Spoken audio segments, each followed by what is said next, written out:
সব চুপ কেন? কথা বেরোচ্ছে না কেন? এরা তো খেয়ে বসে আছে। তৃণমূল পার্টির ভিতরে ঢুকে খেয়েছে, গলা অব্দি খেয়েছে। বাংলার মানুষ বুঝতে পেরেছেন। আগামীতে চিন্তা ভাবনা করি এই বাংলার মানুষ ভোট দেবে, চিন্তা আপনারা দেখবেন। 26-এর ভোটের আগে হঠাৎ করে তোয়া সিদ্দিকী তৃণমূলের বিরুদ্ধে বেফাক মন্তব্য করে উঠল। সেই বিষয়ে তার দ্বারা পীর ইব্রাহিম সিদ্দিকী কি বললেন শুনুন। এখন পীরজাদা তোয়া সিদ্দিকীর বক্তব্যের মধ্যে দিয়ে মুখ্যমন্ত্রীর বিভিন্ন দোষ ত্রুটি ফুটে উঠছে, এই বিষয়টা আপনি কিভাবে দেখছেন? দেখুন, যে দোষ ত্রুটিগুলো ফুটে উঠছে, পায়ের তলার মাটি সরে যাচ্ছে, কি বুঝলেন? মহামান্য মুখ্যমন্ত্রী সাহেব অনেক কিছু জিনিস ওনার জেনে গেছেন, যার কারণে এইসব দোষ ত্রুটি বলছে। হ্যাঁ, যাতে আগামী দিনে মুখ্যমন্ত্রী সাহেব আমার প্রতি গুরুত্ব দেয়, তাদের নেতা নেত্রী যারা আছে আমার যাতে গুরুত্ব দেয়, যার কারণে এখন থেকে কিছু কিছু দোষ ত্রুটি বলা শুরু করেছে। আগামীতে আরো দেখতে পাবেন। পানি গরম হচ্ছে, অনেক কিছু দোষ ত্রুটি মুখ দিয়ে বেরোবে, বাংলার মানুষ সেটা শুনবে যে আজকে পার্টি মিল ঢুকে আমি পার্টি করিনি, কি বলেন? এই বহুরূপী কথাবার্তা বলে কতদিন চলবে? এখন তো মানুষ বুঝতে পারছে উনি ভিতর থেকে পার্টি করে যাচ্ছে বা কলমে, বাইরে বলছে পার্টি করিনি। প্রকাশ্য রাজনীতির ভিতরই আমার এই ভাইপো আপনার আবুল কাসেম রাজনীতি নেমে গেছে, চুপি চুপি নেই, প্রকাশ্য নেমেছে। এবং একটা মহামান্য মুখ্যমন্ত্রী সে একটা পদ দিয়েছেন, সেই পদটা দেওয়ার জন্য অনেকের একটু হিংসা হবে, একটু ফুটতে না পারলেও ইশারা ইঙ্গিতে অনেক কিছু বলবে। তো কথা হচ্ছে সেই পদ পেয়ে আমার ভাইপো কাজ করছে, কাজে নেমেছে, কিন্তু বাংলার মানুষ ওই পদটা দেওয়ার জন্যে বা তৃণমূলে আমার ভাইপো নাবার জন্যে, মানে দলটা হচ্ছে তৃণমূল দলটা দুষ্কৃত দল, এই দলটার মধ্যে আমার ভাইপো নাবার জন্যে বহু মানুষের তারা ক্ষুব্ধ, কি বুঝলেন? এটা বাংলার মানুষ জানে সব। তবে জেনার কথা বলছেন, তিনি একটু লড়ে চড়ে বেড়ে বসবে, তেনার ঘুম আর ঠিক মতো হবে না, এটা বাংলার মানুষ আপনারা দেখতে পাবেন। আর মুখে আওয়াজ নেই। নওশাদ আমার ভাইপো পার্টিতে দাঁড়ানোর জন্যে তার বিষয়ে বহুত কিছু বলেছে, ছোট বড় কথাবার্তা কিছু বাদ দেয়নি। সেসব ক্যাসেট খুললি পাবেন। এখন চুপ হয়ে গেছে, আর কোনো কথা বলছে না, সেটাও বাংলার মানুষ দেখতে পাচ্ছেন। বা অনেক পীরজাদা পীর সাহেব তারাও ছোট বড় কথাবার্তা বহুত কিছু বলেছে আমার ভাইপোর বিষয়ে, কি রাজনীতি করা যাবে না, এটা করা যাবে না, ওটা করা যাবে না, অমুক বংশের কলঙ্ক, বহুত কিছু বলেছে।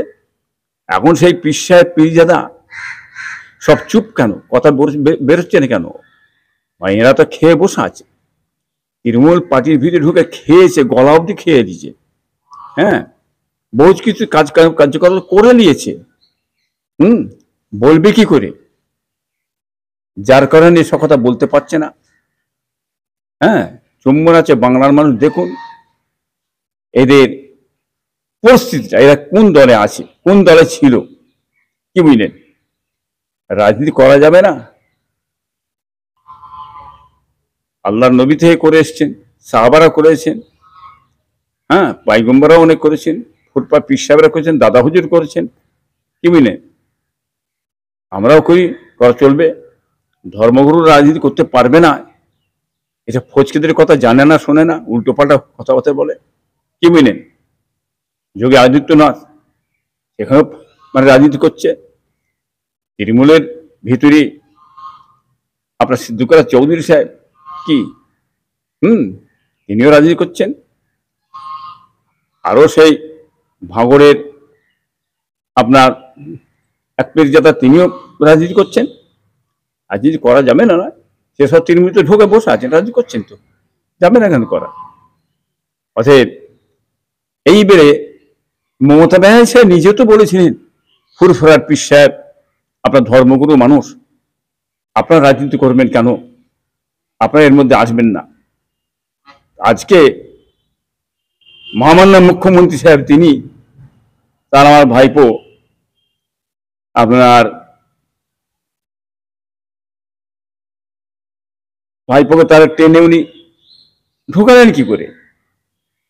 হ্যাঁ, কাসেম পীরজাদা ঢুকালেন কি করে? উনি কি কারণে ঢুকালেন, কি কারণে রাজনীতিতে নিয়ে এলেন?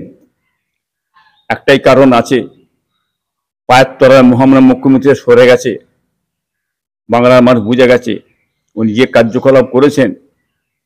হ্যাঁ, আপনার হসপিটাল থেকে নিয়ে, ছাত্রদের চাকরি থেকে নিয়ে, অকাপ সম্পদ থেকে নিয়ে, আরজি কর থেকে নিয়ে, গরু পাচার থেকে নিয়ে, বালি খাদান থেকে নিয়ে, পাথর থেকে নিয়ে, কি বললেন, কিছু তো বাদ দেয়নি। অনেক কিছু জিনিস হয়েছে তো এই পার্টির মধ্যে হয়েছে, এবং নেতারা চুরি চামারি, অত্যাচার, জুলুম, ঘর বাড়ি ভাঙচুর, বহুত কিছু করেছেন।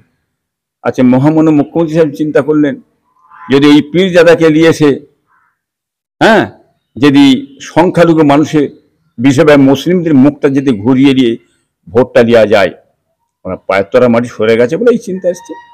অতএব চিড়ে ভিজবে না, মানুষ কিন্তু ঘুরবে না, মানুষ একটা জায়গায় দাঁড়িয়ে আছে, এতে কাজ হবে না, মানুষ বুঝতে পেরে গেছেন।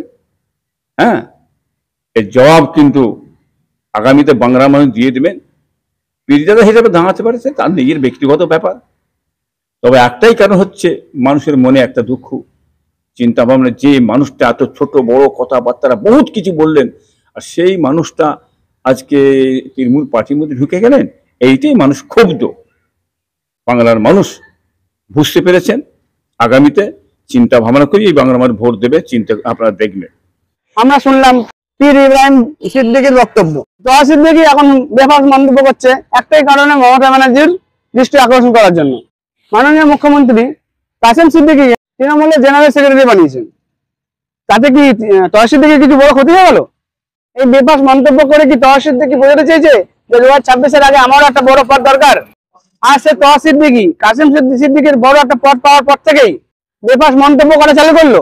তোহা সিদ্দিকীর মন্তব্যের পর থেকে আমরা বুঝতে পারছিলাম, এতদিন আমরা ভাবছিলাম তোহা সিদ্দিকী হয়তো নওশাদকে কারণে সাপোর্ট করছে, তারপরে ইব্রাহিম সিদ্দিকীর বক্তব্যে আমরা এই ব্যাপারটা পুরোপুরি ক্লিয়ার হয়ে যায়। ইব্রাহিম সিদ্দিকীর বক্তব্য শুনে আমরা এটা বুঝতে পারলাম, তোহা সিদ্দিকী হয়তো মাননীয় মুখ্যমন্ত্রীকে কোনো মেসেজ দিতে চাইছে। 26-এর আগে কোনো বড় পদ যদি না পায়, তাহলে কি তোহা সিদ্দিকী চলে যাবে হিসেবে? এই প্রশ্নটা রয়ে গেল আপনাদের কাছে, কমেন্টে অবশ্যই জানাবেন।